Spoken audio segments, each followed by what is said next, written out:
Welcome back to our channel kung saan tinatalakay natin ang pinakamainit at pinakamahalagang development sa AFP modernization. Sa video na ito, pag-uusapan natin ang dalawang kwento na tila magkalayo sa panahon at lugar, pero iisa ang aral.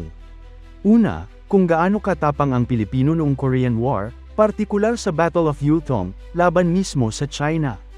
At ikalawa, ang nakakabahalang kaso ng mga Pilipinong nadadawit sa digmaan ng Russia, hindi dahil sa ideolohiya, kundi dahil sa panlilinlang at pang-aabuso. At sa gitna ng dalawang kwentong ito, isang tanong ang haharap sa atin. Ano ang mangyayari sa isang bansa na nakakalimot kung sino siya? Pero bago tayo magpatuloy, tandaan natin na ang matatag na Pilipinas ay hindi lang nabubuo sa lakas militar, kundi sa maayos na pamahalaan, paglaban sa korupsyon, pagtanggi sa political fanaticism, at pagsugpo sa fake news. Mahalaga yan para sa tunay na seguridad at katatagan ng bansa. Ang Battle of Yultong ay hindi kwento ng yabang. Hindi ito romanticized na alamat. At lalong hindi ito, old history, na pwede nang balewalain. Ang Yultong ay instruction manual ng survival ng isang maliit na bansa sa harap ng mas malaking puwersa. Noong Abril taong 1951, sa Yuldong-ri, South Korea, mahigit 900 lang na Pilipino mula sa 10th Battalion Combat Team ang humarap sa libu-libong sundalong Chinese People's Volunteer Army. Bahagi ito ng Spring Offensive, isang malawakang offensiba ng China para basagin ang buong UN line. Ang sitwasyon ng Pilipino noon ay halos hopeless. Putol ang supply lines, kulang sa bala, kulang sa pagkain, napapaligiran, at halos walang reinforcement. Sa modernong termino, cut off, outnumbered, at expendable. Pero hindi umatras ang Pilipino. Sa pamumuno ni Captain Conrado Yap, hindi lang nila pinigilan ang pag-abante ng kalaban, nag-counter-attack pa sila. Nilusob nila ang kaaway para iligtas ang mga kalyadong na trap. Inilabas nila ang sugatan. Kinuha nila ang kanilang mga patay. At ang pinakamahalaga, hindi bumagsak ang UN front. Kung bumigay ang Yultong, domino effect ang kasunod. Posibleng mabasag ang buong sektor. Posibleng mas maraming bansa ang umatras. Posibleng mas lumawak ang digmaan.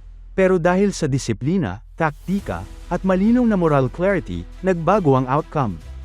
Hindi ito panalo sa numbers. Ito ay panalo sa loob at prinsipyo. Kaya tinawag sila ng mundo bilang The Fighting Filipinos. At mahalagang linawin ito, China ang kalaban sa Yultong. Hindi ito haka-haka. Hindi ito propaganda. Historical fact ito. Fast forward tayo sa kasalukuyan. Hindi na trench warfare ang laban. Hindi na rifle at bayonet. Ang gamit ngayon, takot, intimidation, at psychological pressure. At malinaw ang target, ang isip ng Pilipino. Sa social media, paulit-ulit nating nakikita ang parehong linya. Wala tayong laban sa China. Maliit lang tayo. Mas mabuting manahimik. Huwag nating galitin. Mas nakakabahala, marami sa mga nagsasabi nito ay Pilipino mismo. Kapag may Philippine Coast Guard Patrol sa West Philippine Sea, may mga personalidad at influencer na agad tatawag dito na provocation. Kapag may dokumentasyon ng water cannoning, ramang, at dangerous maneuvers, sasabihin nilang paipal, papansin, o naghahanap ng gulo. Pero linawin natin ito ng diretso. Ang posisyon ng Pilipinas sa West Philippine Sea ay hindi emosyon. Ito ay international law, pinagtibay ng 2016 na arbitral ruling sa ilalim ng UNCLOS. Hindi tayo ang nag-escalate, nilinaw lang natin ang karapatan natin. Ang Transparency Initiative ng Philippine Coast Guard ay hindi warmongering. Ito ay evidence building. Ito ay deterrence through sunlight. Walang matinong security doctrine ang nagsasabing ang pananahimik sa harap ng kurson ay nagdudulot ng kapayapaan. Ang history, malinaw ang sinasabi, unchallenged pressure invites escalation. Ito ang eksaktong aral ng Yultong. Ang 10th BCT ay hindi naghahanap ng gulo, pinigilan nila ang mas malaking sakuna. Kapag may nagsasabing, alam natin ang lugar natin, hindi yun realism. Iyon ay rehearsal ng pagsuko. Kapag binabansagan ng lawful patrols at alliance coordination bilang reckless, hindi yun strategic thinking. Iyon ay pagpapahina ng deterrence. Hindi ito tungkol sa personalidad o politika. Ito ay tungkol sa consequences. Ang bansang tinuruan na umatras ay itutulak. Ang Coast Guard na sinabihang tumingin sa kabilang direksyon ay babanggain ulit. Ang publiko na kinundisyon sa takot ay unti-unting isusuko ang karapatan, hanggang lumiit ang mismong mapa. Ang pagtawag sa ganitong narratives ay hindi prison hunting. Ito ay civic hygiene. Legitimo ang criticism sa policy. Pero ang pag-advocate ng pagsuko ng sovereign rights para mapasaya ang isang foreign power ay delikado. Sinasalungat nito ang mandato ng konstitusyon. Pinapahina nito ang kredibilidad ng bansa sa allies. At binibigyan nito ng signal ang aggressor na pwede pa silang umabante.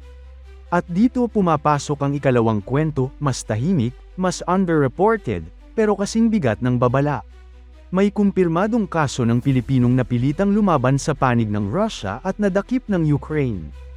Ayon sa I Want to Live project ng Ukrainian authorities, isang Pilipino na nagngangalang Raymond Santos Hamangan ang pumunta sa Russia noong 2024, sa paniniwalang makakakuha siya ng maayos na civilian job. Pero pagdating doon, pinilit siyang pumirma ng kontrata sa Russian Ministry of Defense. Inassign siya sa 51st Airborne Regiment ng 106th Airborne Division. Noong Setyembre taong 2025, isinabak siya sa assault sa Sumy Oblast, kung saan siya ay nabihag ng Ukrainian forces. Batay sa timeline, malinaw ang pattern. Ito ang pinakaunang naitalang Pilipino na nilinlang papasok sa Russian Army. Maaaring nandoon na siya habang may ibang Pilipinong nasawi. Nangyari ito bago pa akusahan ng Russia ang US ng recruitment ng Filipinos, isang akusasyong walang basehan. Sa ngayon, may ulat ng 2 Pilipinong napatay sa panig ng Russia, 1 Pilipinong PAW, at 2 Pilipinong tinangkang e-recruit illegally. Ito ang resulta kapag ang Pilipino ay walang proteksyon, walang sapat na impormasyon, at nabubuhay sa ilusyon na maliit lang ang bansa at walang magagawa. Magkaibang digmaan, magkaibang panahon, pero iisang aral. Ang bansang nakakalimot sa kanyang dignidad ay ginagawang kasangkapan. Ang taong naniwalang wala siyang halaga ay madaling abusuhin. Itinuturo ng yultong na ang pagtayo ay hindi provocation, ito ay prevention. Itinuturo ng kasalukuyan na ang katahimikan ay hindi kaligtasan, ito ay imbitasyon. Hindi natin kailangang maging reckless. Pero hindi rin tayo pwedeng maging compliant. Pwede tayong maging kalmado nang hindi sumusuko. Matatag nang hindi nagmamadali. Principled nang hindi naghahanap ng gulo. Kapag ang defeatism ay ibinebenta bilang realism, sagutin ito ng history. Kapag ang takot ay tinatawag na wisdom, sagutin ito ng batas. Kapag may nagsasabing yumuko tayo, sagutin natin ang yultong. Napatunayan na ng Pilipino, sa mas mahirap, mas madyugo, at mas desperadong sitwasyon, na ang tapang na may prinsipyo ay nakakabago ng outcome. Ang tanong ngayon ay hindi kung susubukin tayo. Ang tanong ay, aalalahanan ba natin kung sino tayo kapag dumating ang pagsubok?